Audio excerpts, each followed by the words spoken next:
Good evening, ladies and gentlemen, and welcome to the last Thursday night of the San Francisco 49ers current season. It is, of course, the third and long podcast. Sorry, I had to get in there. Try again. It is, of course, the third and long podcast.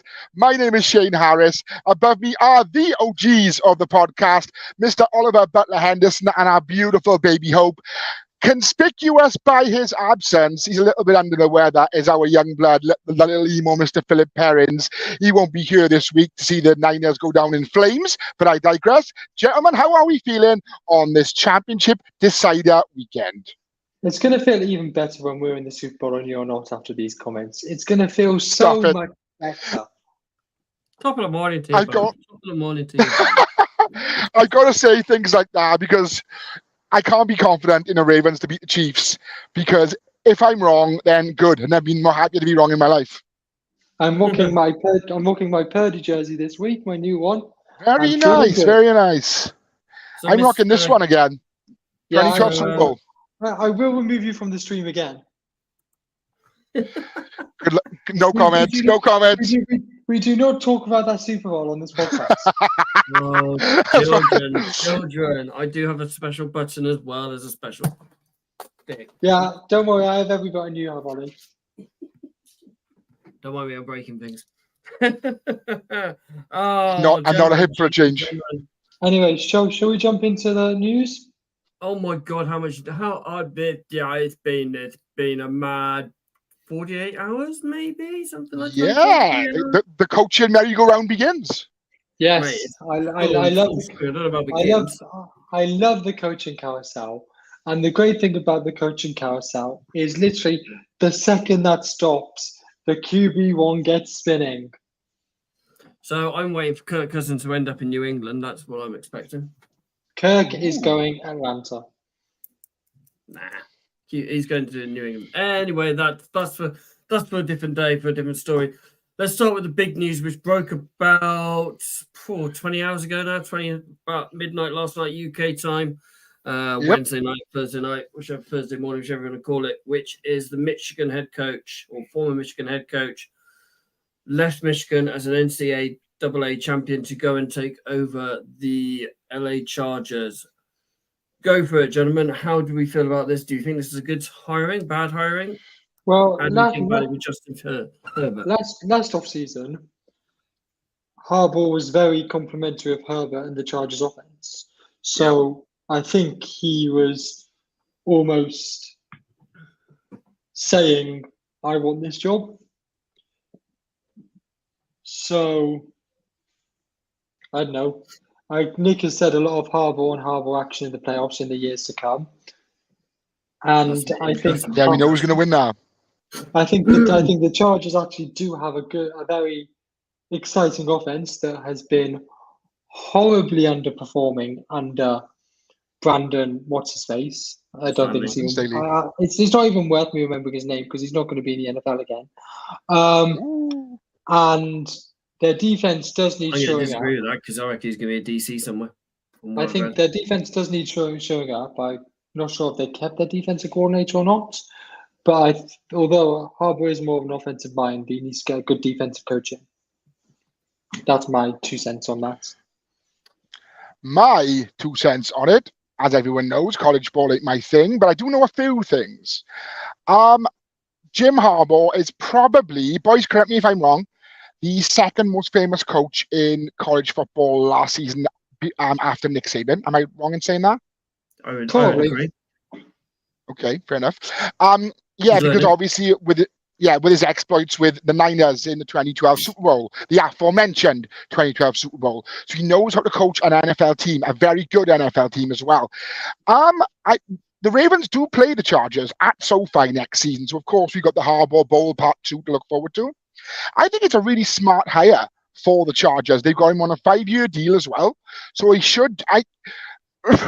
it's tough to call in the NFL. The coaches lost their contracts. But I think he will. I think he's a really good coach.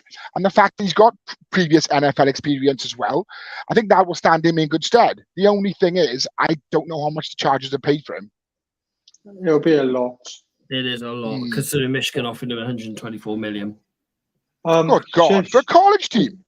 Shane, your burner accounts had a little comment saying Ravens coming for it all. See, Rory knows the score. Look, Rory knows the score.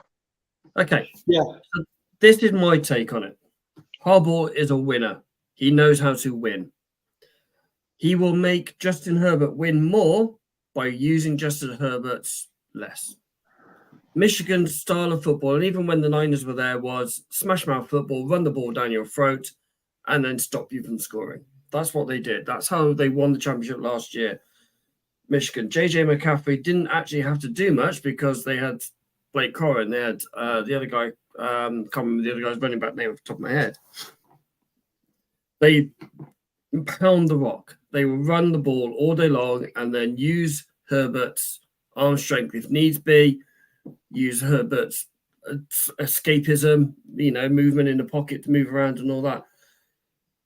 This is going to make the NFC or the AFC West mad now, especially what's happened if Andy Reid retires when they win the Super Bowl in 16 days time. You've got Chiefs are in the middle of their dynasty now, well and truly in the middle of their dynasty. Even if they don't get to the Super Bowl, it's made 6 AFC championships in 6 years. Ridiculous amount of time. Oh yeah. You've got Las Vegas Raiders, who and Antonio Pierce looked a decent football team. We've said so many times that the only thing holding back LA Chargers was Brandon Staley. Now they've got themselves a proper head coach who knows how to win.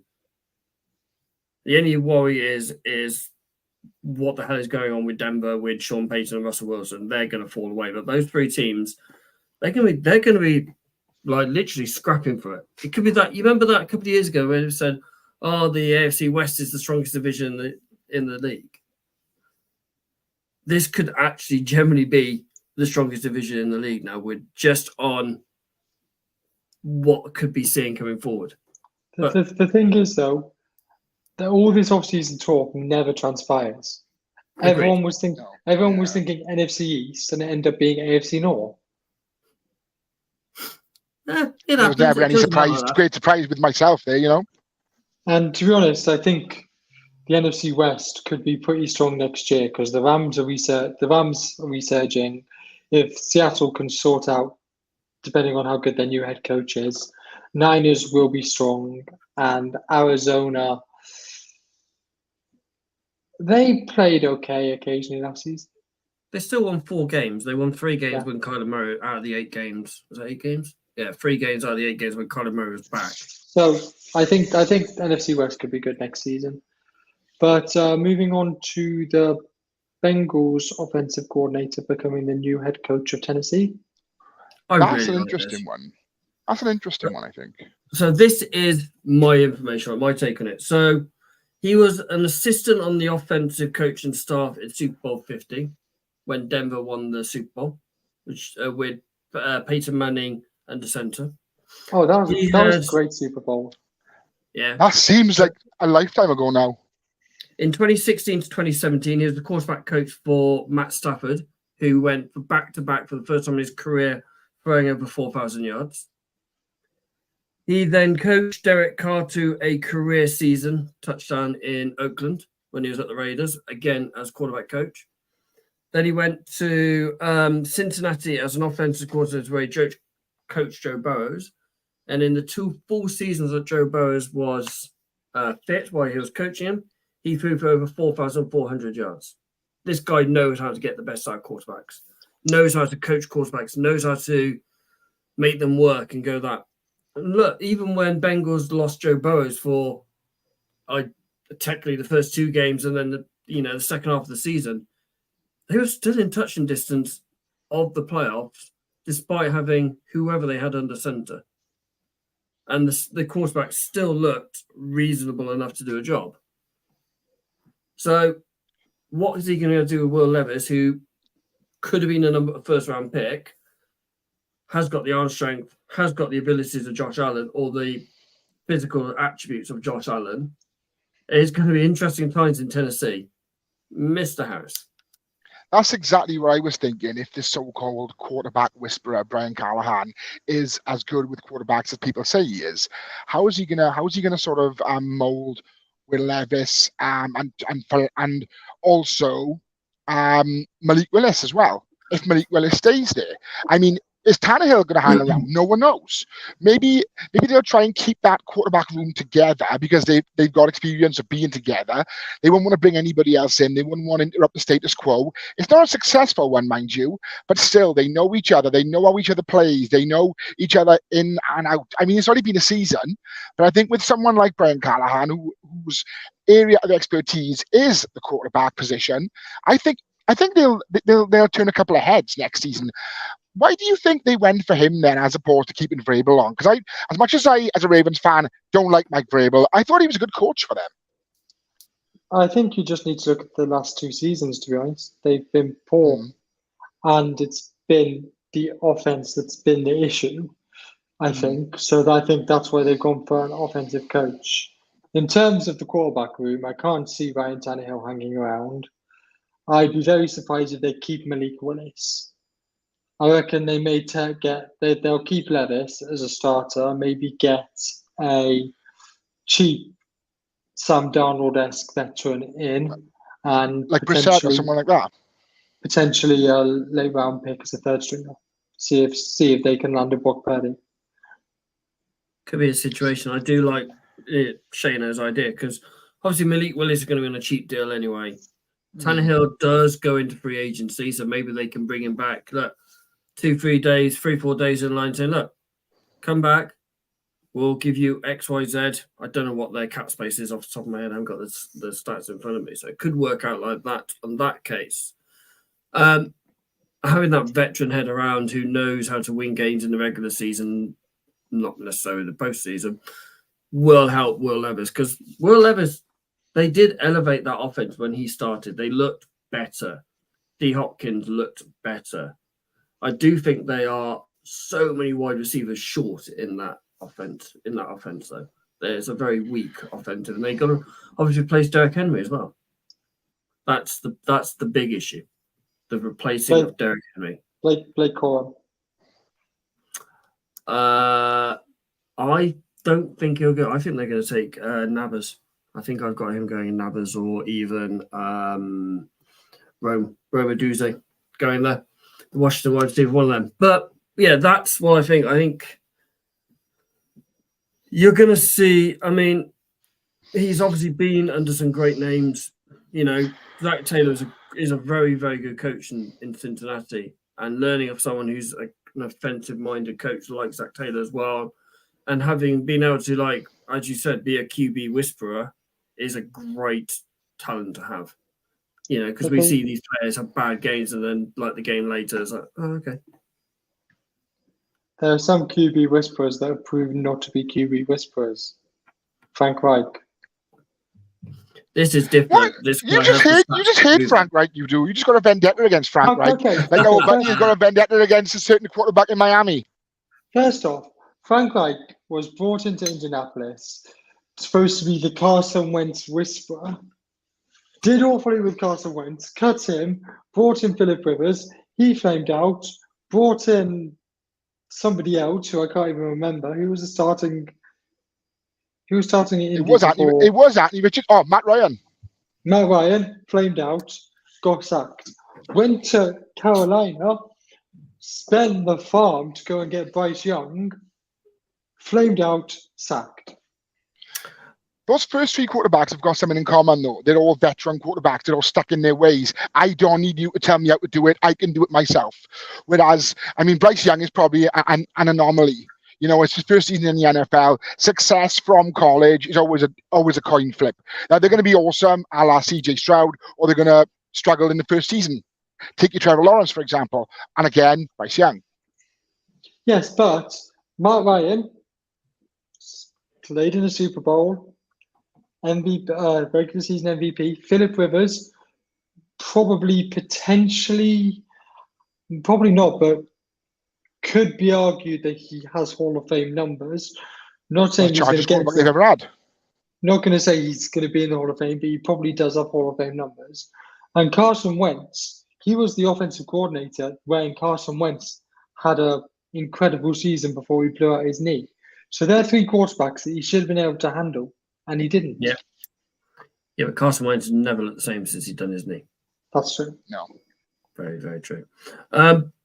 Before we go to the other one, the defenses, obviously, Jared Mayo has been hired as the Patriots Patriots head coach. He has been doing a lot of work to get West Coast, so McVay, Shanahan, Tree coaches on board, especially on the offensive side of the ball. Do you think that's a good thing to go about? Obviously, you're a bit biased on it, Baby Hope, so let's hear your opinion on it. Oh, you want my opinion? Sorry, I thought you were going to go Shane. That's what I thought. No, because I am biased. I think Shanahan's the best coach, and I think the way his system works, if you look at how many people in the Shanahan coaching tree are having success, McVay won a Super Bowl, Matt LaFleur, Packers get there every year, Mike McDaniel can't I think seem he's to get brilliant. past I think he's one of the best young coaches going. I think he's brilliant. I do. But he can't seem to coach in the second half of a season. But Robert Saleh, I think the jury's still out on Robert Saleh, to be honest. But Yeah. but the Shanahan coaching tree, it does seem to be the way to go at the moment. I mean, look at D'Amico Ryan. So do you think it's a good thing? Because obviously they were stuck 24 years under Belichick's ways. Belichick's doing it. McDaniel's pretty much doing it as well. And that run football. It's going to be nice to see a different style of football in New England that is exciting to watch. Not just screen passes on 3rd and down. Not saying Tom Brady couldn't do anything else, but because Tom Brady's the greatest, he had everything in his locker, could do anything. But a lot of the players was right, dump it further. If it's get the game going, it needs to be a 3rd down screen pass to get the plays going. But that's how we run. We had an offensive line that could do that back in the end. So yeah, definitely working on that one. So yeah. So the one that got broke about 3 hours ago, which was the guy who's rejuvenated Baker Mayfield's career in Tampa, Dave Canales, has gone from the offensive coordinator in Tampa to the head coach in Carolina. I think this is a really good one. If he can do what he's done to Tampa to Bryce Young, this could be really, really good for Carolina. Honestly, I really like this guy's moxie. I really like his aggressive play calling. He's made Tampa a team that, honestly, under Tom Brady, weren't that exciting. A really exciting offense to watch, an interesting team. Whenever I've seen a Tampa game, I'm like, okay, yeah, that's going to be a fun one. But I think that's a lot down to him. So, and the way he's changed Baker, I don't think just on the field, because I mentioned this a couple of weeks ago, but the way his teammates treat him in Tampa is very different. Yep. And I actually quite like Nick's comment here, which is Canales looks old enough to order a Bowen Black Weatherspoons, let alone win an NFL team. Let me tell you something now. Something I know about, and I am passionate about this. Bo does not go with black. Bo is served best, chilled, and on its own. Trust me. But I watched it by the time he did Bowen Black. It was ridiculous. But yeah, I think Canales is a very exciting young head coach that he has a lot of work to do because Carolina, in one of my favorite quotes that I say a lot, their roster has more holes than a calendar. But I think if Tepper gives him time and actually gives him control of the team, because I know he's an owner that tends to likes to stick his nose in. I think he could do well. Carolina, one of the teams that still need a GM. Yes. Yeah. The good thing about it, he's got there already. He's got veterans like Adam Thielen in that team already, who he can use to lean off and use their experience as well to help him effectively bring up Bryce Young, bring up the other rookies they've got in that team as well. So it's a brilliant hire, and I think it's a very brave hired to do as well at the same time, because it is taking a guy who's only had 1 year's offensive play calling experience. And yes, his play calling took Tampa to the divisional matchups last week. And like you said, they are very exciting, and they are exciting to watch. So it's going to be good to see how we can do at Carolina. Anything more than 2 wins is a bonus. I've got a question for both of you.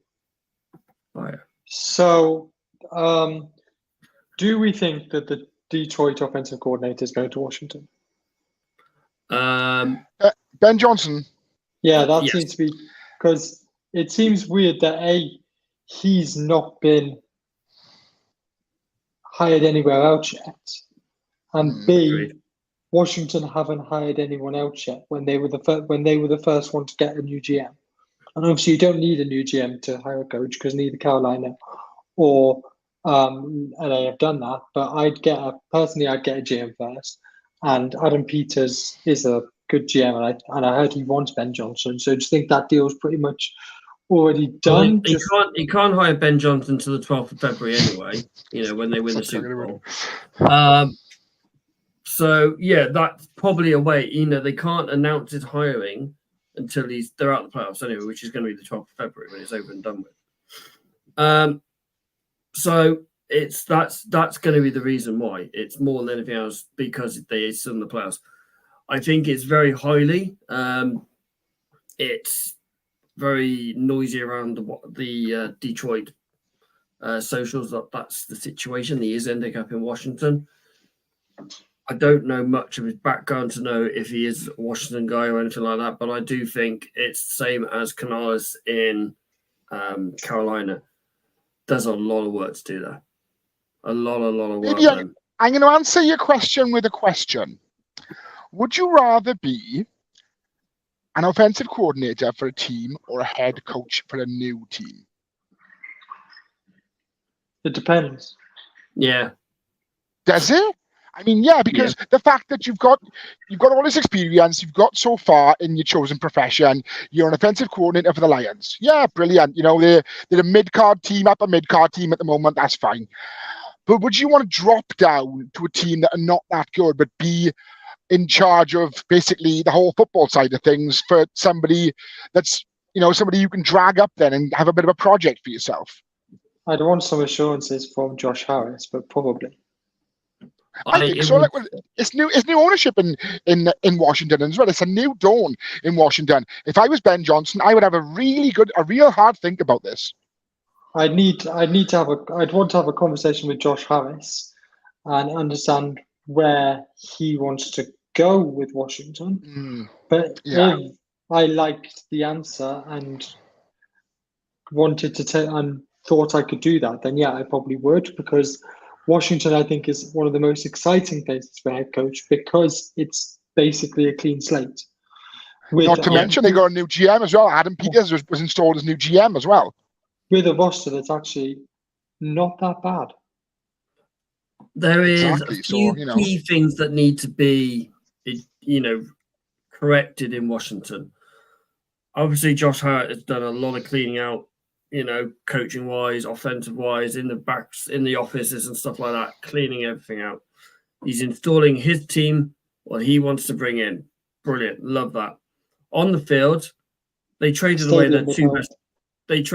their two best players last season, Chase Young and Montez Sweat. Montez Sweat. So they need to bring in to be able to replace them. You need to bring in a quarterback, unless they're going to build around Sam Howell and install a quarterback next season. There's a lot of work to be done in Washington to make them able to compete with Philadelphia, New York, and Dallas. Baby. Honestly, within 2 years, I think they'll be announcing a new stadium. FedEx Field is literally falling apart. I'm not sure if you guys remember, but I think it was the last week of the regular season. There was something about the hot water not working or something. Yeah. I guess. Yeah, that's right. So that wasn't the pipe burst and the walls falling down. Yeah. So I think within the next year or two they'll be announcing either big money renovations of FedEx Field or a new stadium. I think Tell it's you more what. likely a new stadium. Mr. OBH, being the resident Pats fan that I know of, actually there's one I work with as well, but I don't really know his name. I heard a whisper today. Well, it may have been the last couple of days, but I heard a whisper that Atlanta are in the market for your old boss, the hoodie. They've offered him $28.8 million a year. What do you think he should do? It's 28.3 million, and I that heard was that's what 28.3. My apologies. I heard that. I heard that's what he wanted, not what he was offered. Oh, I was told he was offered that. it was to do because we were 28-3 down against them, and it was a joke Oh, that was floating no. around Newey. That was floating around all the Patriots fans. Oh. So it's like, yeah. We've got some breaking news from Nick saying Schefter has just said Bobby Slowick has done a second interview with the Falcons. Ooh, That would okay. be a great hire coming from the Shanahan tree also. So Rapp has just tweeted that he completed their second interview. Yeah, that's what Schefter just said. So yeah. So yeah, Nick that looks like there's White one. has come in and said, spending too much time talking about Washington, they can absolutely park it. Go Ravens. Yes, Nick boy, you know it. You know it. Love you, Shane. Well, Shane, you've got all your burner accounts on the go today, haven't you? No, boys, it's not what you know, it's who you know. They're my lovely friends from the UK for the UK Ravens. We've got Rory B. See, boys, they know the score.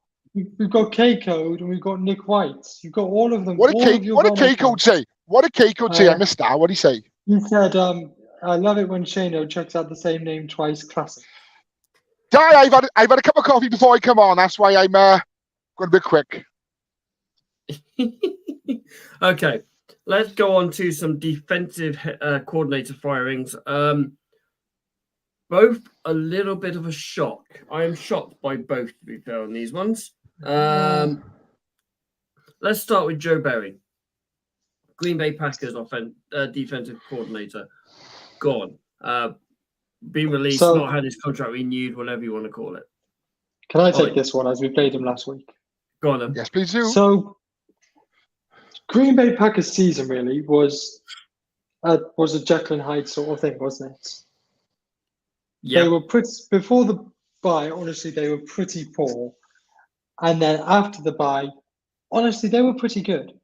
Jordan Love played very, very well, but I'm not here to talk about Jordan Love because we're talking about the defense. The defense, it was poor for most of the season, but it did start to, go up, trend upwards with the performances as the season went on. And against the Niners, they were pretty damn good. Yep. I mean, they gave us... You said you were very lucky. Yeah, they gave us serious problems.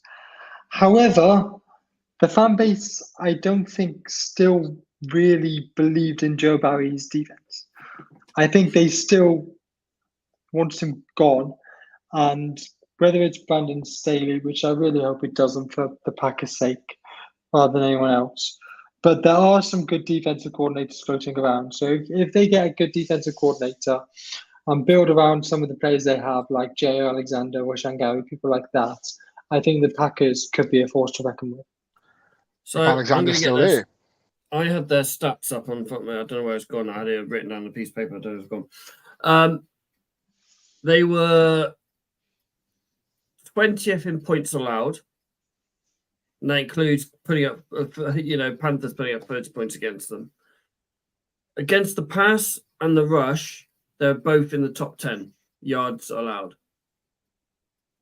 So they obviously, got down the field. Teams are getting down the field and then still managed to score, but they were not always getting down to the field. If you look at some of the scores they had, there's a lot of teams that struggled to get over 20 points. The only teams that did was Detroit twice. San Francisco. Giants. The Niners did. Yeah, the Giants, Bucks, Panthers. So there wasn't a huge amount of teams that got over 20 points. The Cowboys did. Yeah. I mean, the Cowboys got to 32. Yeah, after they were having an ass handed to them in the first place. They conceded 48, but they did get over 20 points. Yeah, but they dragged all their starters off. There was no Yeah. defensive starters in literally the last quarter. Yeah, gotta have a seat, boys. We'll need you next week. But that's what I'm saying. Not many teams scored over 20 points. So there was no issue getting down the field. Then they were stopping teams scoring mainly. But yeah, they just needed tightening up. They need to build around Jay Alexander and Lucas Van Ness because there's not a lot on that defensive side of the ball. I think we said last week that offensively they're fine. It's defense they need to sort of get going now. They've got something like 35 million in cap space to go for this year. I'm not sure if anybody did see, but like I said, Jair Alexander might not be there next season because he put out an interesting Instagram post. I believe it was yesterday, thanking the city for its support and basically the picture of him touching like the crowd's hands, that sort of thing. He might not even be there next season. I'm not sure that was a goodbye post. I think that was thank you for support. We'll be back next season. Remains to be seen in any event. It's one of those ones, isn't it? It's coming up silly season.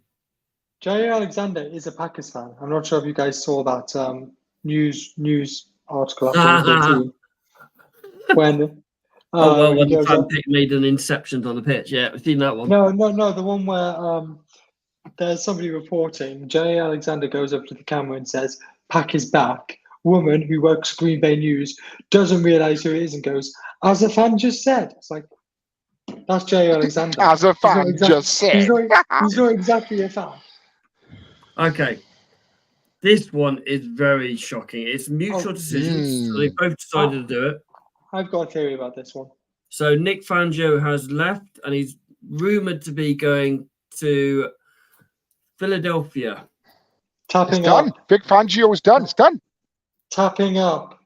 Oh, okay. That's my hot take. Philadelphia wanted him. Yeah. Philadelphia said to him, if you get out your Miami contract, we'll hire you. The hiring happened like way too quickly after there was like no time in between. Agreed. Yep. It was That's quick. Funny. Yeah. That's funny. I got the article in front of me here on CBS's NFL section. The first line states, a year after first eyeing him for the position, the Eagles have finally secured their man. So yeah, he may be onto something. I don't think they'll get charged for it, but I think there must have been at least a little bit of tapping out going on.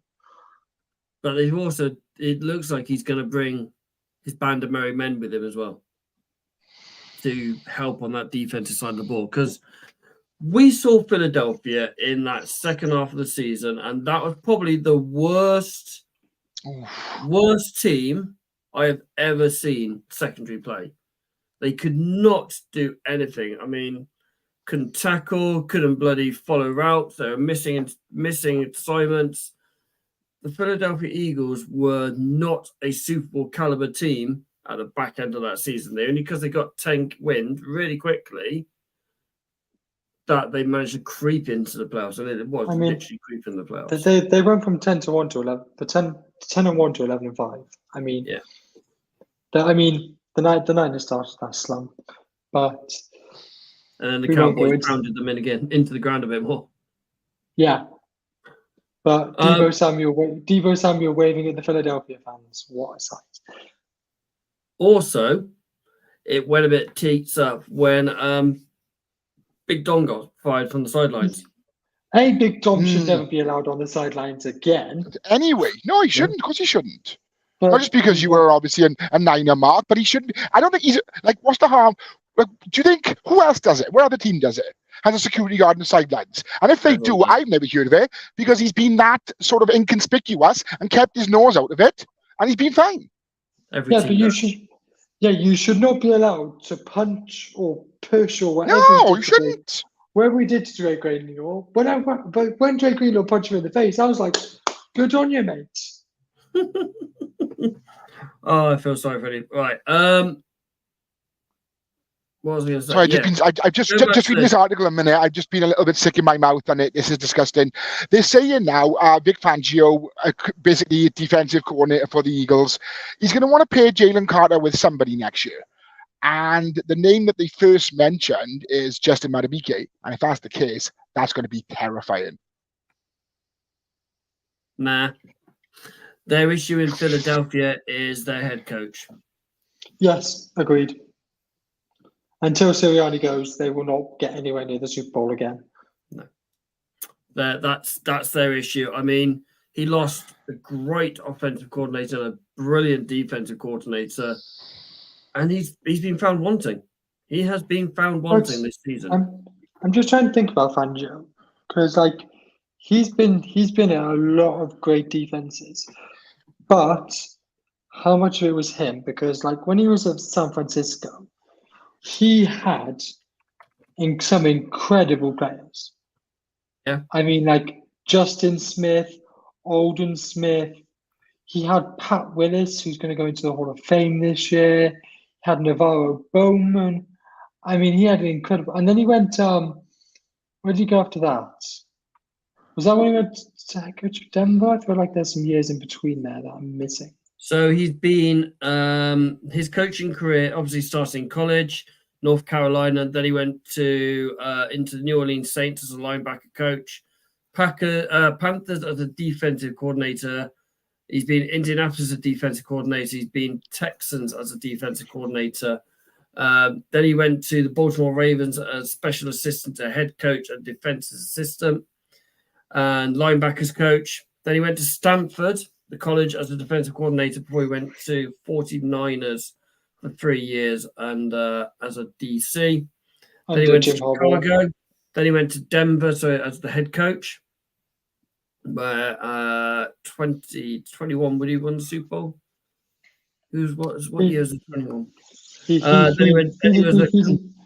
I'm pretty sure he didn't win the Super Bowl with them. Then he was a consultant at Philadelphia before going to Miami as the DC. So obviously Philadelphia didn't want to let him go when he went to Miami, and now they brought him back in for that reason.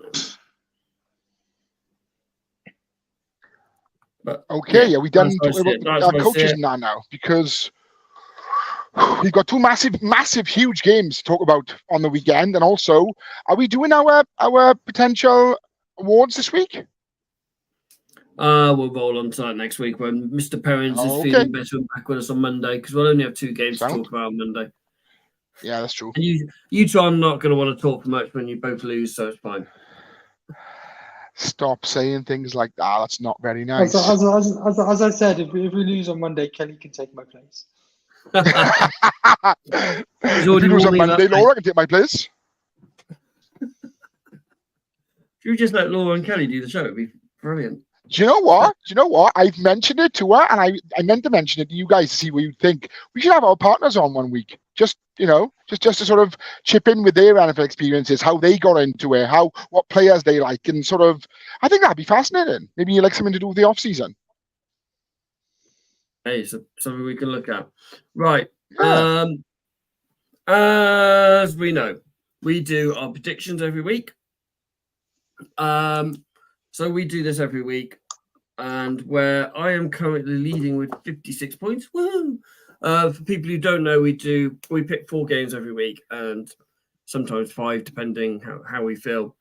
During the regular season, during postseason, we just pick the games. All the games that go down that one. I'm currently in the lead with 55. Mr. Harris is on. I'm on 56. Mr. Harris on 55. Baby Hope's on 50, and Paulie Perrins is on 46. I'm just Can we just start calling him that? Yes, we can. Just from now on, Paulie Perrins. Paulie Perrins. Paulie Perrins. I love that one. So as there is only 2 games this week, we are going to be doing, obviously, the winners of the AFC and the NFC. I also want to know your score.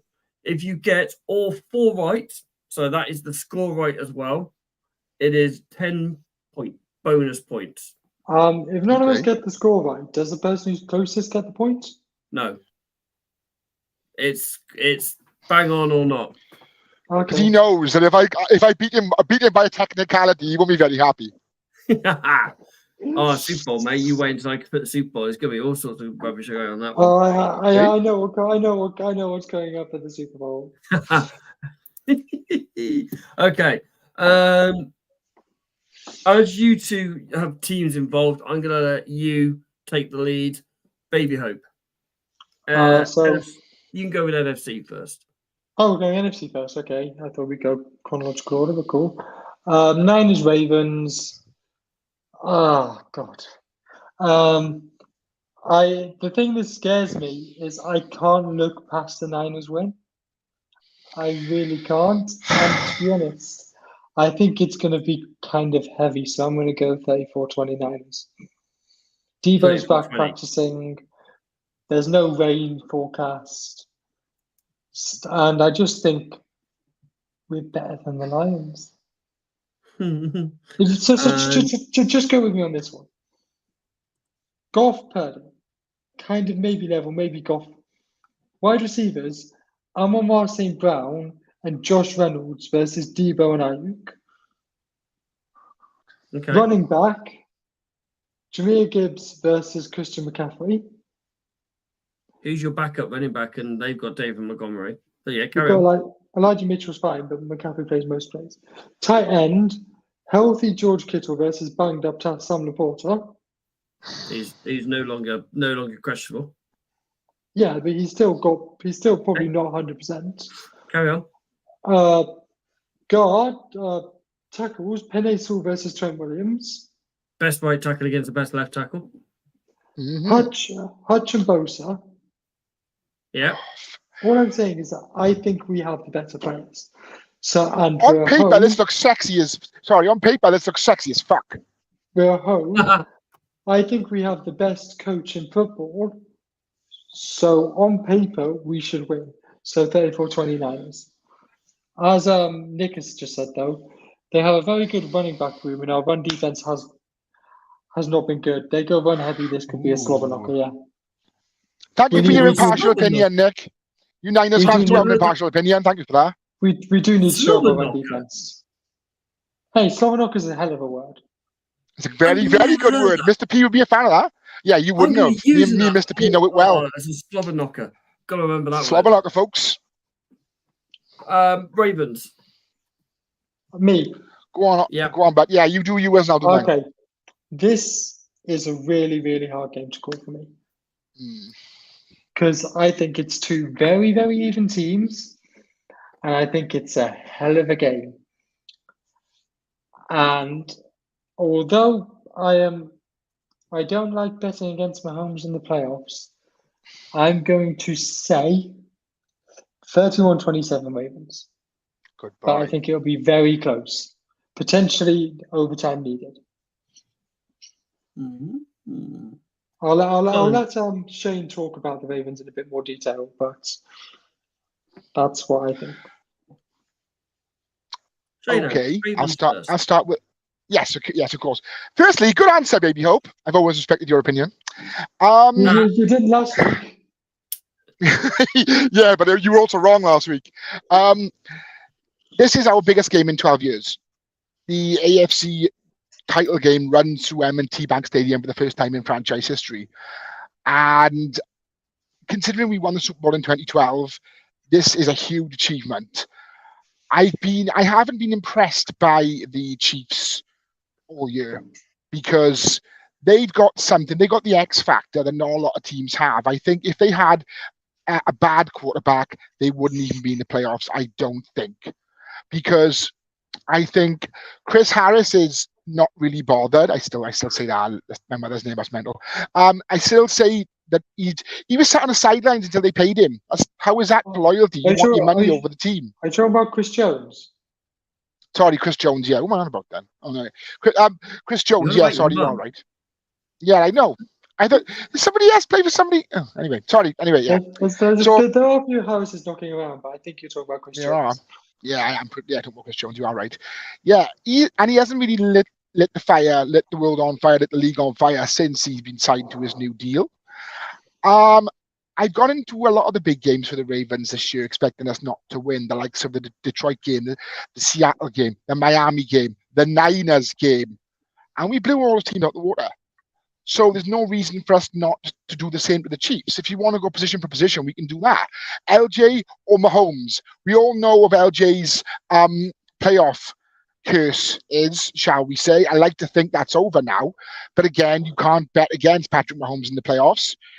Running backs, Pacheco, I think he's all right. He's not in the same league as your likes of your CMC.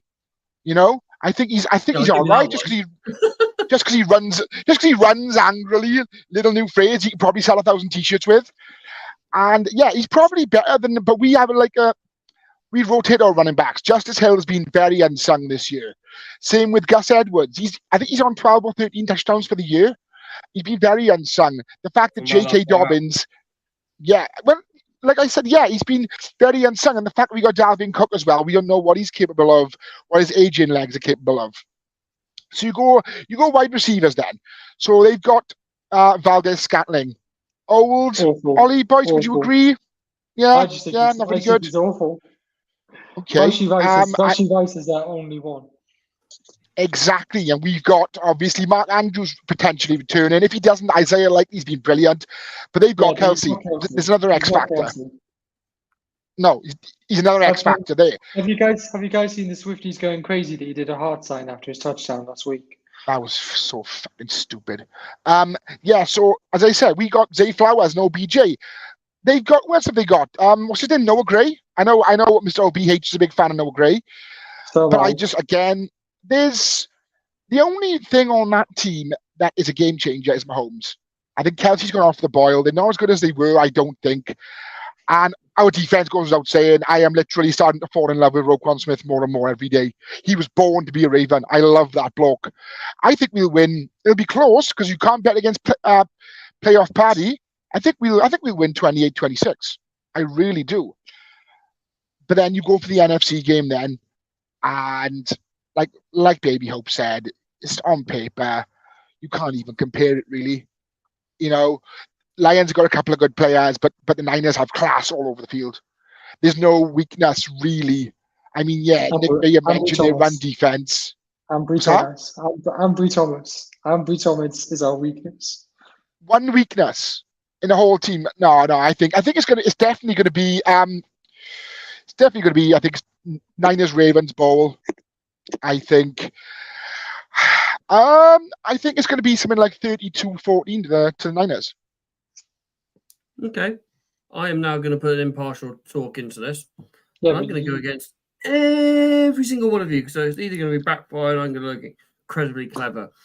So Kansas City's run defense, they average 113 yards a game. Their passing defense is one of the best in the league. Sketchy. So they're going to obviously stop. He'll have a plan to stop Lamar. To be fair, Steve Spagnuolo is a great DC. Yeah, he's probably the best in the league. Has been around for years. He's again is part of the assistant coaching badge. That one as well. I agree with you on. Pacheco runs like he's angry at the ground, but I do think Clark Edwards-Helaire, their running back room is better than your running back room. Okay. On a whole, you can't keep running backs fit, which is quite hilarious. Rashee Rice, he's lost one this season. Rashee Rice is going to be a great wide receiver, and he's always stepped up so much this year. I do like Justin Watson. I do like Noah Gray as well. You are right. The Mecole Hardman fumble last week. Travis Kelce held his hands up and said, "This is on me. I didn't finish the job. I didn't finish the assignment." Brilliant. Marcus Valdes-Scantling is reliable hands. No, he's not. He's the most unreliable hands in the league. I'm going to disagree with you on that. He pulled in everything that is thrown at him. That drop against the Eagles a couple of weeks ago on prime time, that was one of the worst drops I've seen. What, compared to the one that Kittle did Kadarius Toney's good next against Green Bay? I'm sorry, we won that game. That drop cost Kansas City that game. It happens week in and week out, mate. They've got better. This offensive room, wide receiver room's got better. The Chris Jones is a good defender. Yes, he's not been as good. It's the same as Nick Bosa. Nick said MVS is made to look good by Mahomes. You could say that about same as the Niners wide receivers. And I don't think you can bet against Kansas in the playoffs, especially Mahomes and possibly Andy Reid's last couple of games in charge. But the weather is going to be shocking in Baltimore. Yeah. It's and the bank is going to be loud. And rain and windy and all that. Kansas, they can play in all kind of conditions. I'm going for KC to win. I'm going to go for a lowish scoring game. And I'm going to go for 24-17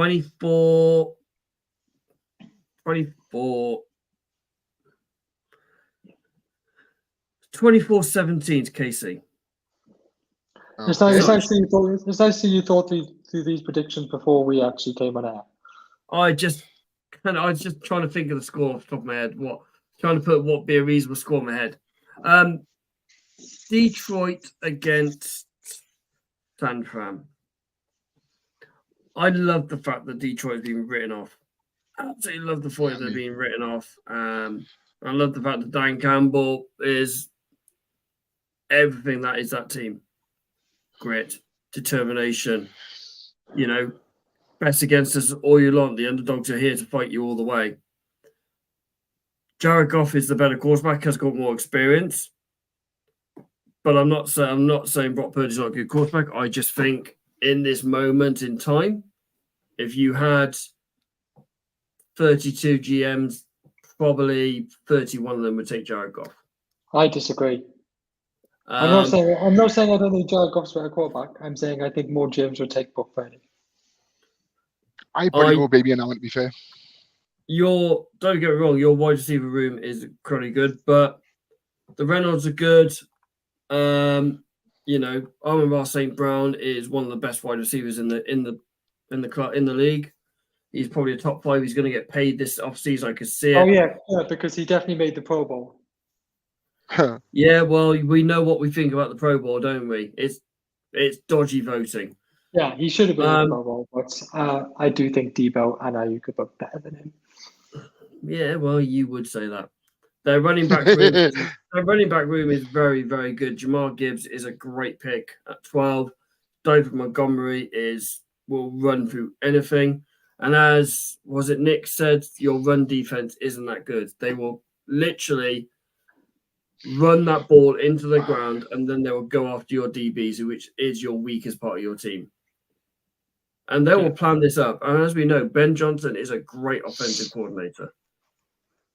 And I can't think who it is on top of my head who calls your plays. But if it's your coordinator, I wouldn't be too happy about it. Steve will. As Nick just said, Ayuk was 30th in total targets, but 7th in yards. He's top tier. You won't get any argument. You won't get any argument from me. I'm not saying he's not good. I'm not saying that at all. But I do think they are great. Jonah Jackson, that's the one who you think of as out. Yeah, that's the one. But he's doubtful at the moment. I got told he was downgraded to out. I don't know. I just thinking the Lions are going to get it. And it's going to be a shootout. It is going to be a shootout. It's going to be a 34-33 win to Detroit, I think. Well, no, my blood pressure and heart can't take that. I was going to say, that was the next thing I was going to say. What do you reckon, baby? Would you rather go out to this stage now, right, and enjoy the Super Bowl with 2 neutral teams and not have a heart attack on every play? Or would you rather sort of get the big dance and be, on pins for 4 hours at like 1 o'clock in the morning? Do we definitely lose the Super Bowl in this hypothetical situation? No, I'm not saying you win or lose. It's just getting there would be the thing. Because, like, from me, I would love us to win, and I would love us to get there because we would get all the media coverage, all the focus would be on us and whoever we're playing.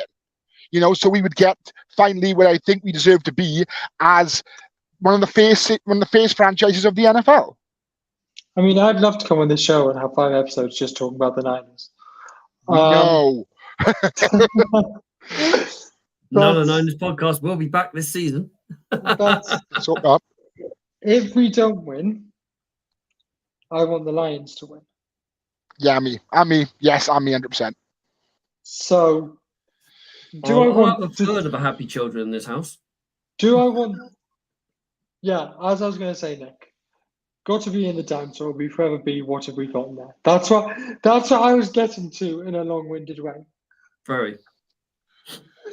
Right. But yes, someone who's seen his team get to the Super Bowl. Sorry, put me there. I mean, we were there in 2019. I mean, I don't really remember that game. If I'm being honest, I was pissed before it started. There's a couple of people that can say you. Not sure if Jack's watching, but if he's not, if he is, he can definitely attest to the fact that I was. We'll talk about Sunday momentarily. But yeah, basically, I want to win. To answer your question, I want to win. Okay, fair enough. For someone who's been in 10 Super Bowls, who's been to 16 AFC Championship games as a Patriots fan, you hate losing the championship games.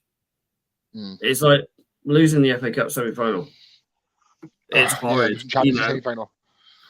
I've played in cup finals and I've played in semi-finals. It is harder to lose in a semi-final than it is a final. I know it seems really, really weird because you're then missing that build-up, that experience, that everything that comes around the final. I found it easier losing in a final than I did in a semi-final, but that was just me personally as a player.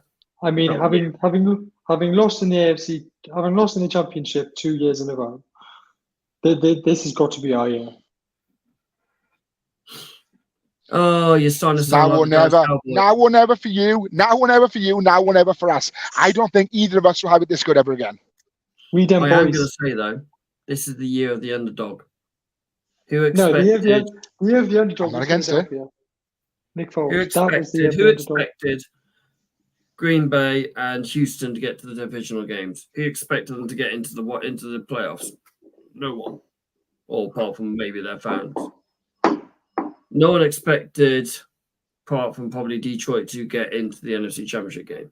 Because Detroit are perennial underachievers. To be fair to Baltimore, before the season started, nobody expected them to be here. I took 18-1 on us to win a Super Bowl at the start of the season, and I cashed out early. Now I've still got it on, but it's now 7-2. Like nobody expected, but you guys to be here at the start of the season. The only team that were probably expected to make it out of are KC, obviously, because they're KC, and the Niners. Yes. It's like when I got Andy Davis's Ravens preview at the beginning of the season. He basically said to me, right, we'll do game for game, how do you think you're going to get on? I, in all honesty, had to sort of lie to keep it impartial. I knew we'd do well against all these teams, and I think I picked something like 12-5, which is what we finished in the end anyway. So I had the belief there. Right. We will be back, as always, on Monday night. Hopefully, there may be 3 or 4 sad faces. We don't. Well, 2 or 3 sad faces. We don't know. Shano has something to say. Before we go, this coming Sunday is going to be the biggest sporting weekend since I knew what sport was. Anybody that follows this show or knows me on a personal basis will know I have 2 actual round ball football teams that I follow. One being the Mighty Man United since I was 8 years old. I've tattooed on my hand to show for it. I mark my hand with my sins. And I also follow Newport County, and I go and see them as much as I can. And they happen to draw each other in the FA Cup, and it's on 4:30 Sunday afternoon on BBC One. So not only do I have the biggest game in Ravens history on 2 hours later, I've also got a massive FA Cup tie. So I can assure you, Sunday I will be on the pins all day. I mean, it's a massive weekend of sports. You've got Festival Trials Day at Cheltenham. You've got the Royal Rumble. Yes, Saturday night, of course we do. Mr. P was here. We had already mentioned that Rumble is Saturday night, of course. We will be watching. What's it come to when I'm the one that's talking about wrestling? Don't be ashamed of me. We've got the Australian Open tennis finals as well. Right. We've got England getting England is still getting their asses handed to by India in cricket, but as happens. You could tell we're not just American football fans. We are sports fans on this show. Yeah, we are sports fans. Yeah, 100%. Or it's 2/3 or quarter half would say sports entertainment fans as our beloved newbies as well. I've got newbies. It's been 2 years. I like to think we're friends at this point. No, mate, they'll always be the noobs. Yeah, always. FNG, mate. As long as it's not rugby, I don't care. No, that's next weekend. 6 Nations. Oh no! God right. no! Enough of other sport talk, ladies and gentlemen. We'll be back as always Monday at 8:30 for championship preview or review weekend or gate day. There may be 2 or 3 sad people, and there may be one very happy person on the show, but we'll find that out on Sunday. Please give us a like, give us a follow, give us a subscribe on anywhere that you see us, like, Twitter, X, YouTube, Facebook. All likes are generally agreed and appreciated. Thank you very much. This will be live on Spotify, Amazon Music, or wherever you get your podcasts tomorrow at 8:30. But for now, that's Baby Hope. That's Mr. Harris. I'm Ollie BH. Until then, stay safe.